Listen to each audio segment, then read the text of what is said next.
Hello everyone.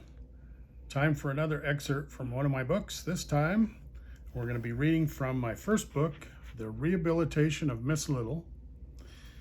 I'm going to read you the first little bit of the book, and then you can stay tuned for more on the others as we go. The football came to a wobbly rest at her feet. She looked at it pensively for a moment before starting to reach for it. But before she could get her hands within inches of its slightly damp, faded leather skin, a big hand grabbed it and pulled it skyward. The man holding the ball was tall and well built. In another time, in another place, she would have considered him attractive, even sexy. His long blonde hair hung on each side of his face, with the tips just brushing his tight, round shoulders, bare because of the gray tank top he was wearing. He looked down at her and smiled. It was not a welcome smile. It was a tight-lipped, cruel and evil smile, with an edge that made her lower her head. But she kept her eyes on him. The football jumped from hand to hand. "Study real hard now," he sneered, "since you can't do anything else." A cackling laugh burst from his mouth, and he turned and jogged back to his friends gathered nearby on the grass field south of the Academic Industrial Building, waiting for him.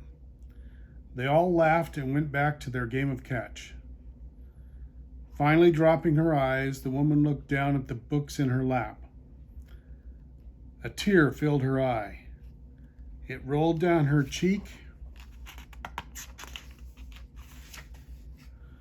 and dropped on her open notebook, creating a small pool that quickly wrinkled the paper. She wiped her eyes with the sleeve of her lightweight, rumpled, faded blue sweatshirt and got up and began to walk away towards her dormitory. The catch players saw her walking away and began to joke among themselves.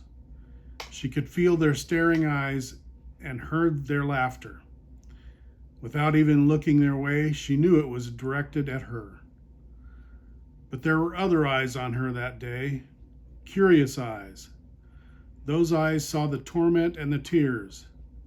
Those eyes became angry. So that's the beginning of the book. And it'll take you through a story of redemption for Miss Little, who has been mistreated most of her life until she meets that man whose eyes were watching her that day. To get a copy of this book, you can go to my website, www.rustywriter.org. That's rustythewriter.org. The book and 3 others can be found there or on Amazon and Barnes & Noble. Thank you very much for your attention.